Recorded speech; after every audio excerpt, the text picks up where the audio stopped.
Bom dia, pessoal. Aqui é o professor Paulo de Matemática que está falando, tudo bem? Espero que estejam bem, viu? Bem, eu recebi uma solicitação de um aluno pedindo explicação sobre um exercício que está postado na atividade da semana do dia 27 ao dia 30 de abril. Naquele momento, nós estávamos vendo os conceitos para cálculo de seno, cosseno e tangente, dessas três funções trigonométricas. Então, assim, o que é o seno de um determinado ângulo que eu vou chamar de alfa?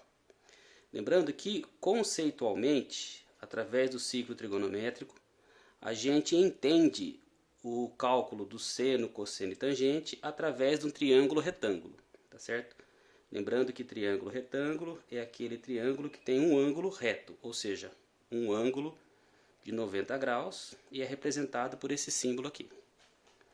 Bom, então, para a gente calcular o seno de um ângulo alfa qualquer, se esse ângulo aqui é um ângulo reto, me sobram no triângulo outros dois ângulos. Então, se eu chamar esse ângulo aqui de alfa, tá certo? Aí eu tenho, a partir desse ângulo, o nome ou os nomes dos lados do triângulo. Então, o maior lado do triângulo retângulo, ou o lado que está oposto ao ângulo reto, ele é chamado de hipotenusa. E tudo que não for hipotenusa é chamado de cateto. Então, esse aqui é um cateto, este outro lado aqui também é um cateto. Mas para diferenciá-los, eu vou chamar esse cateto aqui, que está junto com o ângulo que eu marquei, de cateto adjacente. Lembrem aí da palavra adjacências. Eu moro nas adjacências da escola Walter Barreto, ou seja, perto da escola Walter Barreto. Então, o cateto adjacente é aquele cateto que está junto, né, com o ângulo. E o cateto que está do lado contrário a esse ângulo é o cateto oposto. Ok? Bom, e a fórmula para calcular o seno, ela é o cateto oposto dividido pela hipotenusa. Ok?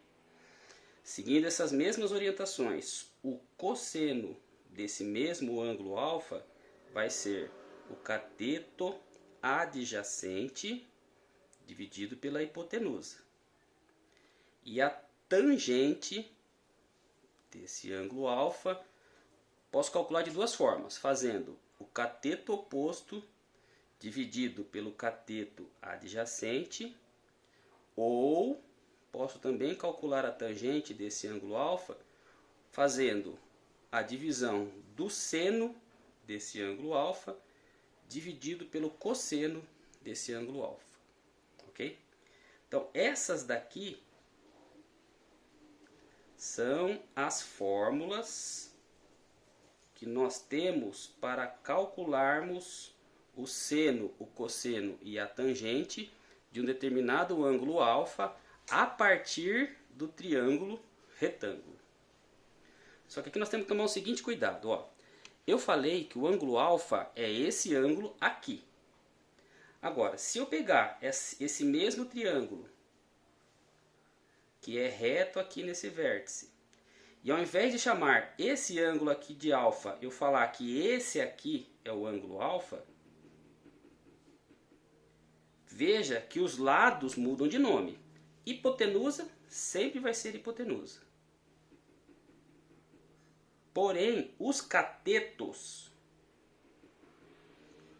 e aqui não coube, né? Vou colocar só CAT. Esse cateto aqui, que para essa figura aqui é o cateto adjacente, para essa outra figura aqui, ele vai ser o cateto oposto. E esse cateto aqui, que para esse ângulo aqui é o cateto oposto, ele vai ser o cateto adjacente. Depois disso, os cálculos são os mesmos. Ok? Bom, com essas informações, a questão 5, por exemplo, da atividade em questão, dá um triângulo retângulo, que é esse aqui, reto nesse vértice, informa que esse ângulo aqui mede 30 graus, informa que esse cateto aqui, que é o cateto adjacente, mede 16, e ele pede para encontrar esse x. Então, o 16 eu já informei que é o cateto adjacente. O x vai ser a hipotenusa. Ok? Esse outro lado aqui, que não está em questão, seria o cateto oposto, no caso, ao ângulo de 30 graus. Então, qual ou quais das funções trigonométricas, ou seja, seno, cosseno ou tangente, que eu uso para calcular a hipotenusa e o cateto adjacente? Voltando lá, no que eu disse agora de pouco para vocês, a função trigonométrica que eu tenho, o cateto adjacente dividido pela hipotenusa, isso aqui é o cosseno, perdão. É o cosseno do ângulo. Que ângulo? De 30 graus. Bom, então agora vamos substituir valores. Em aula presencial, eu disse para vocês, insisti para vocês, que vocês têm que saber os valores de seno, cosseno e tangente dos ângulos de 30, 45 e 60 graus. Por quê? Porque a maioria das questões que envolvem trigonometria do ensino médio, elas são fundamentadas em cima desses três principais ângulos. Inclusive, eu postei até um vídeo que fala uma musiquinha que a gente brinca, no caso, né? Para encontrar esses valores. Bom, de qualquer forma, para construir essa tabela é assim, ó. 1, 2, 3, 3, 2, 1, 3, 1, 3. Vou dividir o seno e o cosseno tudo por 2. E vou colocar raiz no que tiver 2 e 3 no numerador, ou seja, na parte de cima da fração. Na tangente, só o primeiro que eu divido por 3. E também coloco a raiz no que tem 3.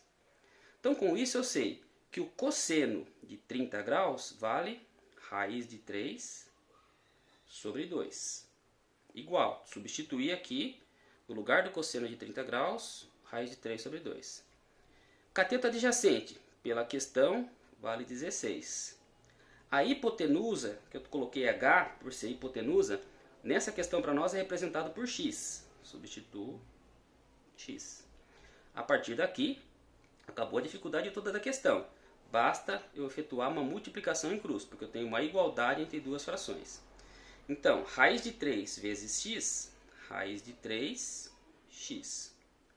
2 vezes 16, estou indicando. Então, raiz de 3 vezes x, raiz de 3, x.